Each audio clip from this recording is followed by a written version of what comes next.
Do you get to a place where you are so flooded with emotion after emotion after emotion after emotion that you can't cope?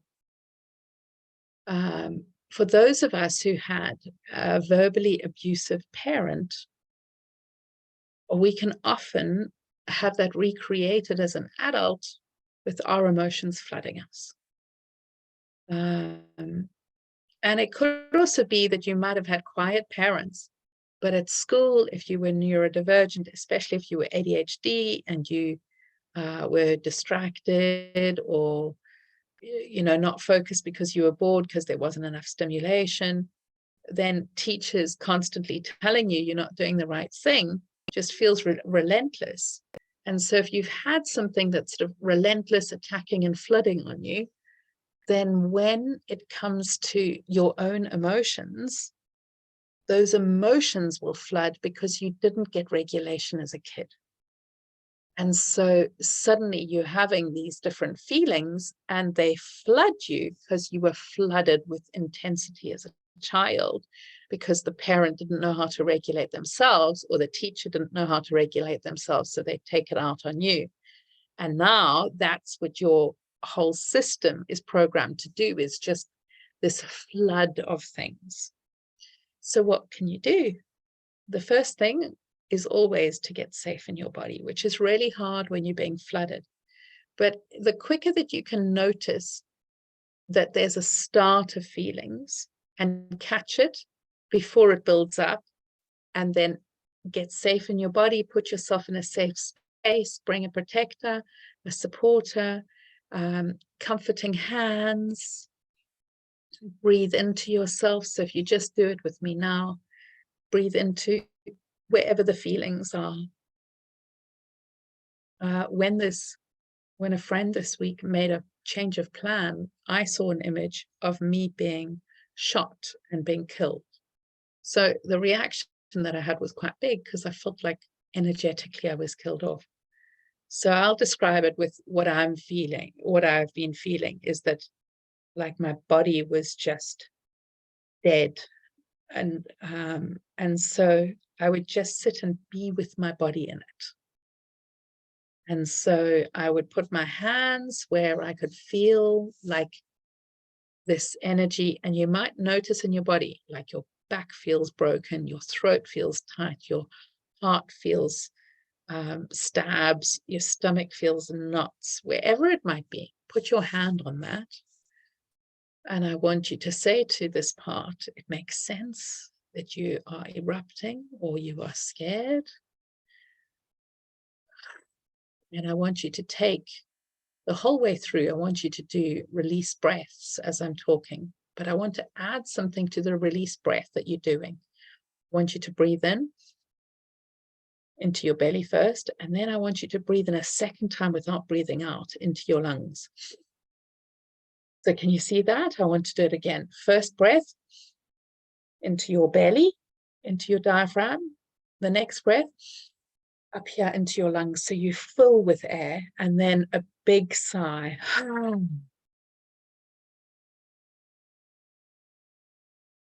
Again.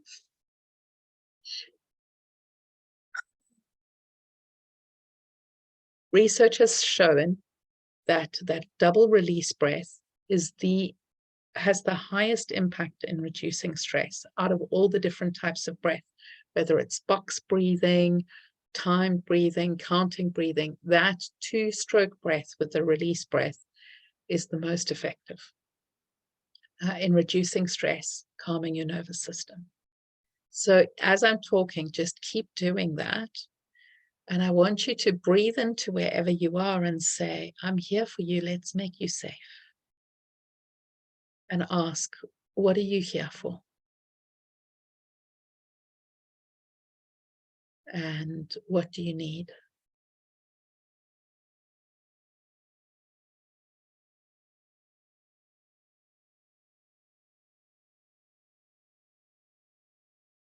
In my case, it was the sense that this person had killed me off.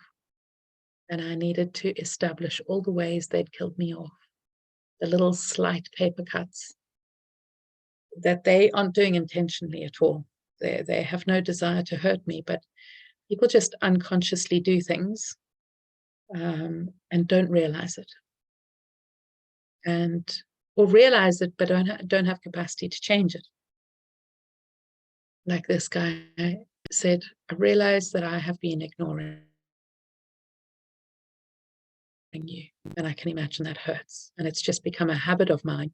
And now I don't know how to get out of the habit and actually respond and care.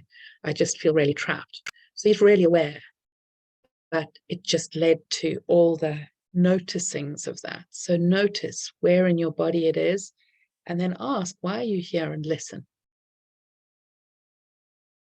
And then as you hear that, ask what it is that it needs. And if something else comes up, like you start having something about another friend or another issue and you feel dizzy or distracted, I want you to let the first part that you are being with be safe, and then say to the next part, I'm here and I care for you. And if you have another part, say, I'm here and I care for you. Let's get you all safe into you can see if you want to join into everybody together, or if you want to be met one at a time. And you can say to yourself, I don't have capacity to deal with this right now, so I'm just going to make you safe. I'm just going to take care of you for a moment, but I don't have capacity to empathize or go deeply into you because I'm empty inside. But what you have to watch when you are like this is to watch your nervous system. So what you can do is see if you are getting hypervigilant, you start to think more critically and more paranoid, like he's going to hurt me, or why am I like this? This is awful. Or you go into hypo and you start thinking, nobody loves me, nobody wants me here. And when you're in that, you know that you desperately need to get safe. And so if you're thinking thoughts like that, I want you to calm yourself and let yourself know you are so loved. This is just the nervous system being activated into survival mode. And when you are calmer, you can think. And I want you to say to yourself, if you're being critical of yourself, now is not the time for judging you.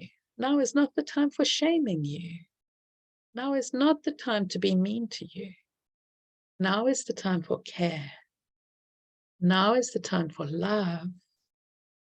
Now is the time for kind eyes to see myself with goodness and care. And if something inside of you is screeching for attention, I want you to put your hand on it and say, I'm here for you. I care about you. Let's get you safe. And if it's like knocking and knocking, you can say, what is it that you need? I want to meet your needs.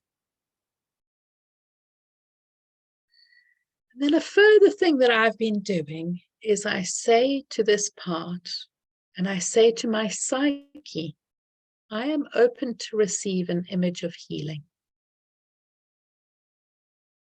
I am open. I would like an image, or I would like a process for healing this.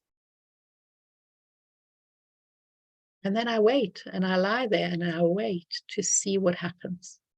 When I did that this morning, I saw an image of this guy coming, who I had the image of him shooting me off. And I saw an image of him cutting a hole in my back, putting in a bicycle pump, pumping up my back so my back ballooned out. And then he put like a surgery thing and went and took one of the bullets, glassed on the bullets. And I said, what are you doing? He said, that bullet is near a nerve and it's going to trigger you and make you upset. So I'm getting rid of the other bullets. I'm getting rid of that bullet. And then he took it out, he took it away, and I just started sobbing. Because it just felt so healing. There were at least another 8 bullets. And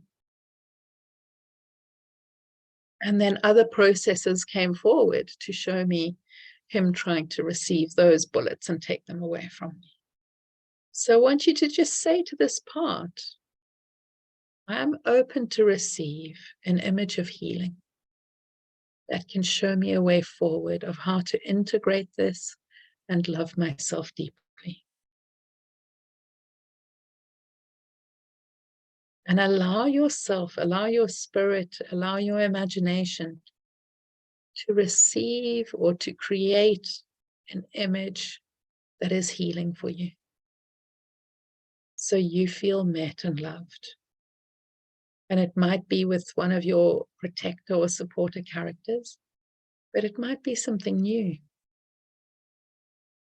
It may be that this part of you needs to communicate and share what it feels. But what I don't want you to do is to activate your nervous system and start to get more and more distressed. Because when you start to get distressed, it's like sinking sand, and you just sink into the sand and you can't, you go deeper and deeper. If there are a lot of emotions or a lot of stresses and you flooded, it may help to lie down. That's what they say to get out of sinking sand, is to lie down on your back and just gently move. That may be helpful for you, just allowing yourself to lie down and allowing the feelings to process through you. Because when we talk about them or we rampage about them, we might escalate them. And I could see that I needed somebody else's support because the feelings I was feeling were so big. And I never want you to be ashamed of feeling you need support, because it's healthy. So I just asked my mind, who is the best person to support me? And I heard this local, or he's not actually local, he's 45 minutes away, this neurosacral therapist. So I messaged him and said, hey, I wonder if you're able to come and do a session with me this weekend. So last night I went to him and he said, maybe stop talking now. Maybe just be quiet. And he said, just listen to your body. Just communicate. Allow all the thoughts to drop away and just listen to your body. And then as I got quiet and listened to my body, I could hear the wisdom of what my body was trying to say, that my intuition had been saying for a few days, but I didn't want to believe it because I didn't like what my intuition was saying. But as I tuned in, I could see that that is exactly what I need. That my body was being killed off and it had purpose. It wasn't bad. Like if we have an image of our back breaking or we have something, it's not bad. It's our psyche trying to explain something of our healing towards us. Even when I had intrusive thoughts of like a chainsaw chopping me up, I never judged it as this is bad. I just judged it as information of what my psyche is trying to show me I need for my next step in healing, or is trying to show me of what is happening that I need to deal with in life. So as I relax and tune in, I could just let all the energy flow through me and see, what is my body trying to communicate with me? And I'm not going to react to it. I'm just going to tune into it and listen very gently, allowing any tears or anger to arise or hurt, crying through it, and then listening again to your body until you get to a deep, resonant quietness where your body can actually communicate with you. And that takes a very slow, quiet breath all the way into your belly and fully relaxing your body and just saying, I want to be with all of you. I'm not going to fight you because then it's going to make me sink and I'm going to get stuck in the sinking sand. I'm going to lie back and just gently breathe in and move myself to meet all the different feelings. You can gently rock yourself if that helps. Just allow yourself to be with everything. Just take long and slow breaths and let everything know that it's safe, that you're here, that you are learning to be better with it, Then when you find a point of goodness